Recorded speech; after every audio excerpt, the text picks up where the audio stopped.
Anjali Umat, Om Swastiastu. Jadi selamat siang, kami dari SGD A3 ingin mempresentasikan sebuah student project Block Evidence Based Medicine, yaitu melakukan critical appraisal mengenai ketogenic diet sebagai terapi epilepsi pada anak. Next. Baik, di sini adalah anggota dari SGD A3. Next. Baik, next. Jadi latar belakangnya sendiri, epilepsi adalah kejang berulang tanpa pencetus atau provokasi yang lebih dari atau sama dengan 2 dengan interval 24 jam antara kejang pertama dan berikutnya. Epilepsi adalah salah satu penyakit yang menimbulkan morbiditas terbanyak di bidang saraf anak yang menyebabkan anak sendiri menjadi sulit belajar, menurunnya kualitas hidup anak, hingga gangguan tumbuh kembang pada anak sendiri. Untuk insidensi epilepsi pada anak bervariasi di berbagai penelitian bergantung dari desain penelitiannya sendiri yang berkisar antara 4-6 per 1000 anak. Kasus epilepsi di Indonesia tercatat sekitar 700.000 sampai 1.400.000 paling sedikit kasus setiap tahunnya dan diperkirakan kasus bertambah 70.000 tiap tahun. Di mana kasus epilepsi pada anak ini sendiri memberikan beban yang sangat besar pada pelayanan kesehatan di suatu negara, sehingga dibutuhkan pengobatan yang rutin dan berkelanjutan. Oleh karena itu, sangat penting bahwa semua pilihan pengobatan dieksplorasi sedini mungkin. Salah satu terapi adalah ketogenic diet yang bisa diberikan pada anak dengan epilepsi. Jadi ketogenic diet ini diteliti telah menunjukkan keberhasilan dalam mengontrol kejang di studi-studi observasional. Maka dari itu, kami melakukan critical appraisal mengenai ketogenic diet sebagai salah satu terapi pada anak dengan epilepsi. Next. Untuk tujuan dari student project ini sendiri, melakukan critical appraisal jurnal mengenai terapi ketogenic diet pada anak dengan epilepsi, dan manfaat yang didapatkan adalah baik penulis dan pembaca dapat mengetahui critical appraisal jurnal mengenai ketogenic diet pada anak dengan epilepsi. Next.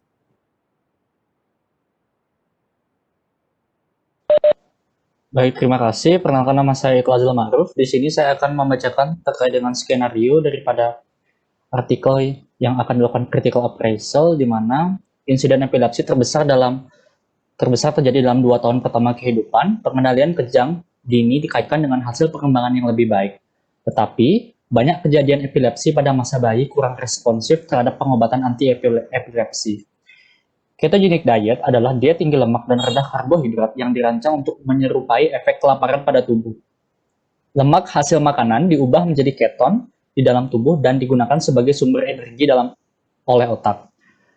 Ketogenic diet telah terbukti berhasil mengendalikan kejang dalam banyak studi observasi. Namun, ahli saraf anak ingin menemukan bukti bahwa ketogenic diet terbaik pada anak-anak.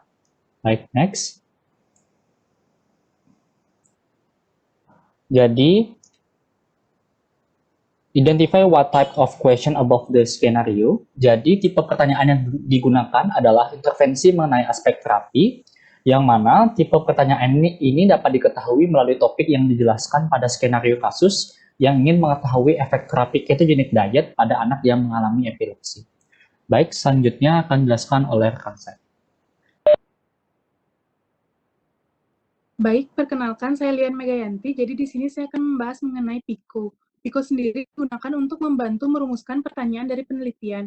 Adapun berdasarkan skenario di atas, untuk population atau problemnya meliputi anak dengan epilepsi yang tidak responsif terhadap obat anti-epilepsi, kemudian interventionnya meliputi ketogenic diet, komparator atau kontrolnya berupa anti-epileptic drug, dan juga outcome-nya ada 3, yang pertama berupa kontrol kejang, yang kedua neurodevelopmental status, dan yang ketiga quality of life.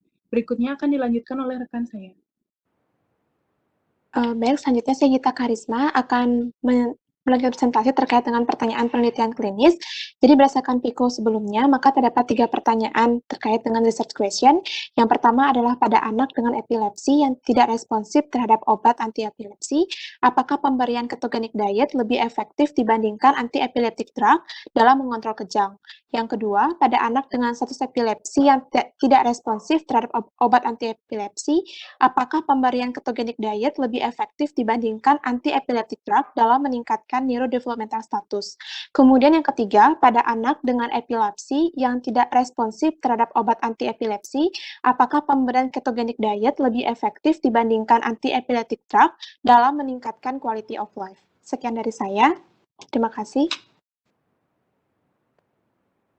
Baik, jadi perkenalkan saya Jayanti Priyandari. Saya akan menjelaskan mengenai jurnal yang akan kami presentasikan. Jadi berdasarkan clinical research question yang telah kami rumuskan, maka kami memutuskan untuk menggunakan 2 jurnal, yaitu yang disusun oleh Titra Johnson et al. Tentang ketogenic diet in the treatment of epilepsy in children under the age of 2 years, dan juga jurnal Martin McGill et al. Tentang ketogenic diets for drug-resistant epilepsy. Next. Jadi saya akan menjelaskan mengenai jurnal yang disusun oleh Titra Johnson et al. Jadi tentang ketogenic diet in treatment of epilepsy in children under the age of 2 years to the protocol for a randomized control trial. Jadi penelitian ini merupakan desain studi RCT atau randomized control trial yang mempunyai tujuan untuk membandingkan tingkat efektivitas dari ketogenic diet atau KD dan anti-epileptic drugs atau AEDs pada bayi berumur 3 bulan hingga 2 tahun yang masih mengalami kejang walaupun sudah mendapatkan pengobatan AEDs sebelumnya. Yang kedua, menentukan toleransi relatif dari pengobatan KD terhadap AEDs, menilai kepatuhan pengobatan dari waktu ke waktu, dan efek pada kualitas hidup dan kemajuan dari kondisi neurobehavioral patient. Jadi dalam melaksanakan critical appraisal digunakan konsep PICO, yaitu yang pertama P atau patient. Jadi pada jurnal ini disebutkan pasiennya adalah bayi berumur 3 bulan hingga 2 tahun, sedangkan yang kedua adalah I atau intervention. Intervention pada penelitian ini adalah anti-epileptic drugs dan AEDs. Selanjutnya C atau comparison itu adalah ketogenic diet, dan yang O adalah outcome, itu adalah efektivitas. Selanjutnya akan dijelaskan oleh teman saya.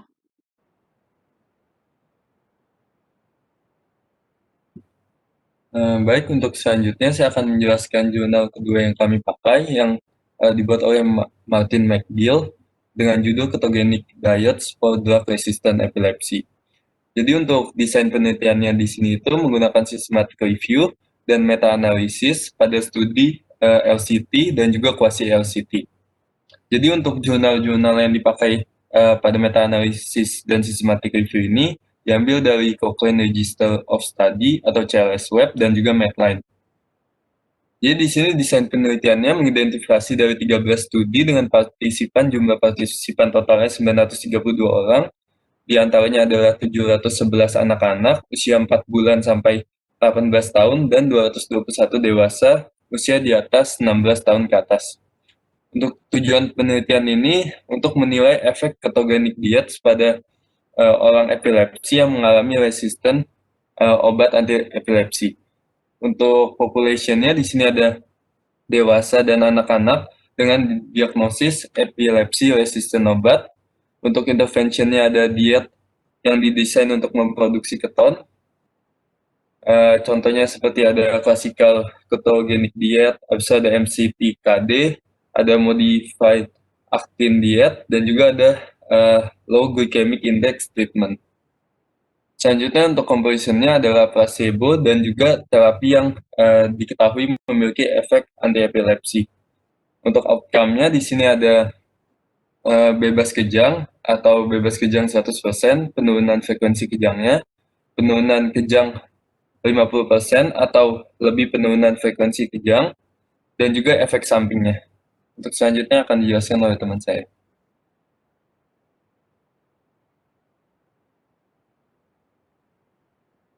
Baik, perkenalkan nama saya Bakrisa Korti Salim. Di sini saya akan melanjutkan presentasi dari teman saya.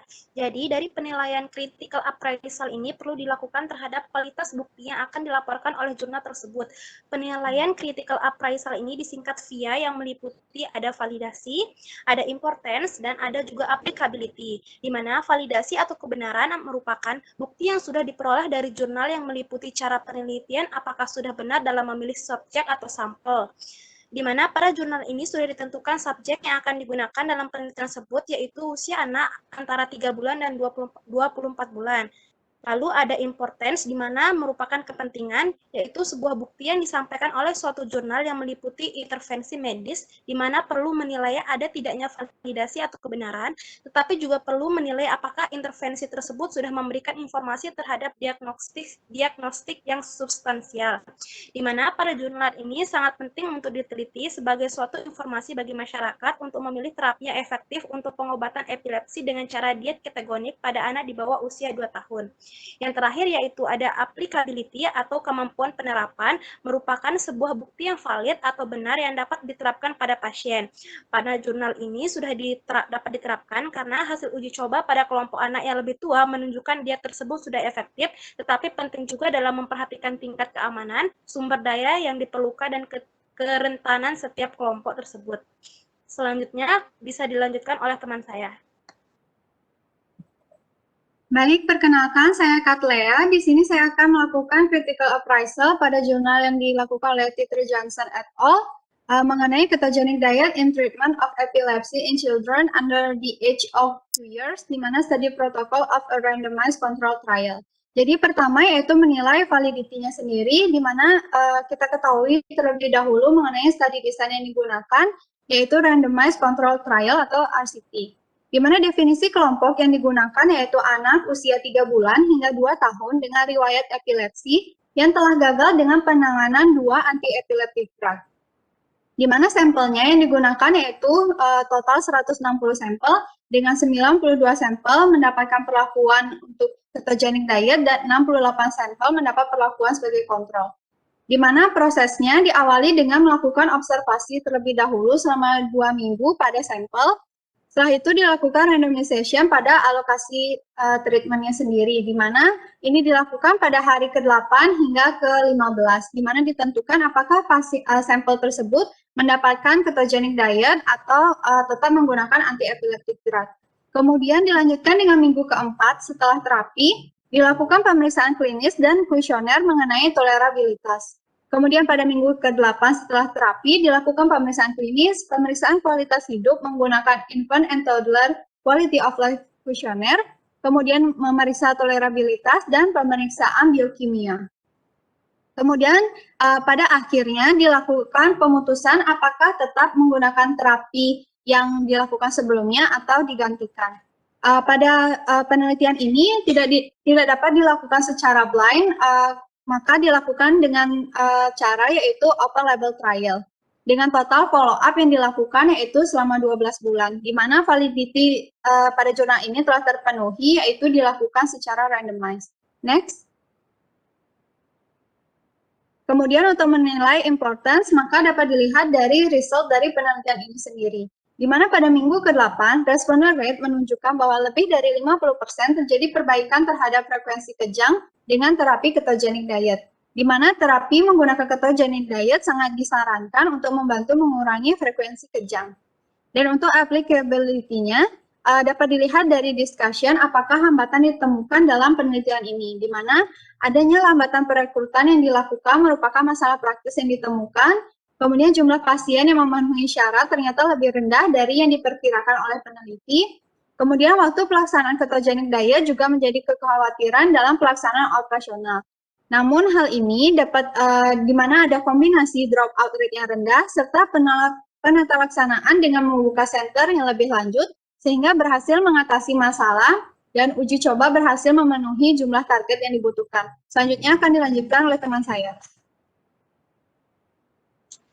Baik, di sini saya Febri Krisantini akan melanjutkan dari critical appraisal dari jurnal selanjutnya yang berjudul Ketogenic Diet for Drug Resistant Epilepsy, di mana untuk validity-nya bisa dilihat di study design, di mana dalam jurnal ini menggunakan randomized control trial atau RCT, di mana sampelnya yaitu menggunakan 932 sampel yang terdiri dari 711 anak, di mana untuk anaknya ini dari umur 4 bulan sampai 18 tahun, dan untuk kategori dewasanya yaitu berjumlah 221, yaitu dari umur 16 tahun ke atas, dengan epilepsi yang resisten terhadap obat. Next. Untuk importannya bisa dilihat dari result, yaitu di mana hasil penelitian ketogenic diet versus perawatan biasa untuk anak-anak didapatkan untuk bebas kejangnya RR-nya 3,16 dan confidence intervalnya itu 95% hingga 8,35, di mana dan untuk 385 peserta dan pengurangan kejangnya RR-nya 5,85 dengan confidence intervalnya 95%. Untuk applicability-nya bisa dilihat dalam discussion, di mana penelitian ini masih memerlukan penelitian lebih lanjut untuk menginformasikan praktek klinis tentang efek dari ketogenic diet, di mana studi pada orang dewasa dan anak-anak semuanya berdurasi pendek dengan tidak lebih dari 16 bulan. Karena itu bukti terbatas pada efek jangka pendek dari ketogenic diet dan membutuhkan penelitian lebih lanjut untuk menjelaskan informasi tentang keefektifan jangka panjang dan tolerabilitas dari ketogenic diet ini. Baik, sekian. Bisa dilanjutkan oleh teman saya. Baik, perkenalkan saya Agus Nurdistira. Jadi setelah kita melakukan penilaian daripada applicability, importance, dan validitas daripada studi tersebut, kita dapat melihat daripada patient values tersebut. Jadi di sini kita lihat bahwa pada anak akan mengalami konstipasi, mual, dan diare berat. Lalu di sini akan meningkatkan beban ekonomi daripada orang tua, terutama untuk membeli daripada obat pencahar atau stool softening atau laksatif. Lalu dari cost utility analisisnya, anak akan menangis terus-menerus sehingga akan menurunkan daripada kualitas hidup pasien dan juga orang tuanya karena harus merawat daripada pasien tersebut.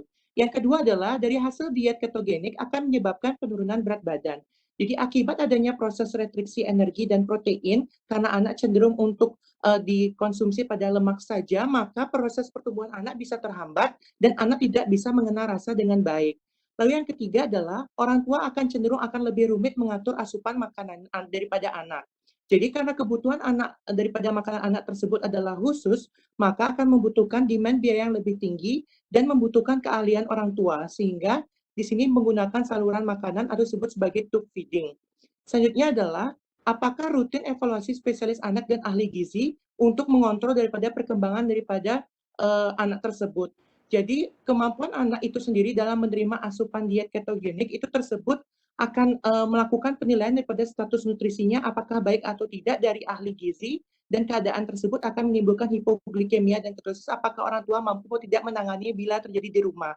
Lalu untuk jurnal Johnson et al. Tahun 2017 itu mengatakan bahwa penggunaan diet ketogenik itu berlangsung 8 minggu saja, yaitu 4-6 minggu melakukan diet ketogenik dan 2 minggu akan melakukan proses evaluasi yang seharusnya dilakukan selama 3 bulan.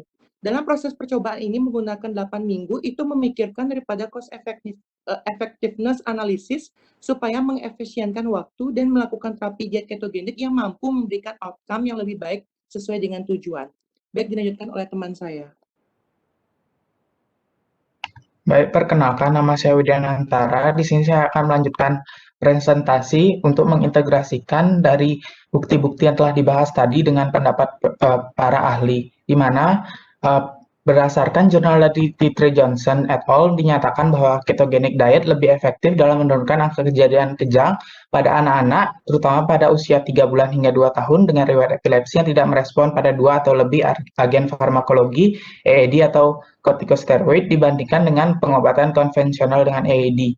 Penelitian ini dapat menjawab pertanyaan dari skenario kasus di mana penelitian mengenai ketogenic diet dalam upaya penurunan angka kejadian kejang sebelumnya hanya dilakukan pada anak-anak dengan usia 2 hingga 16 tahun.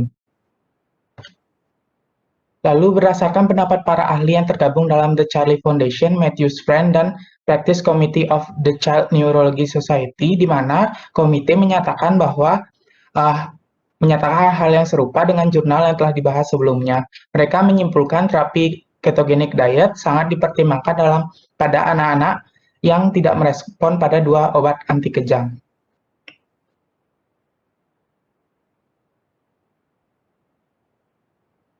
Namun, ketogenic diet merupakan pengobatan yang memerlukan sumber daya tinggi, dibutuhkan perhitungan yang khusus bagi setiap pasien atau dalam kasus ini adalah anak, dan memerlukan pengawasan rutin dari dokter spesialis anak dan ahli diet.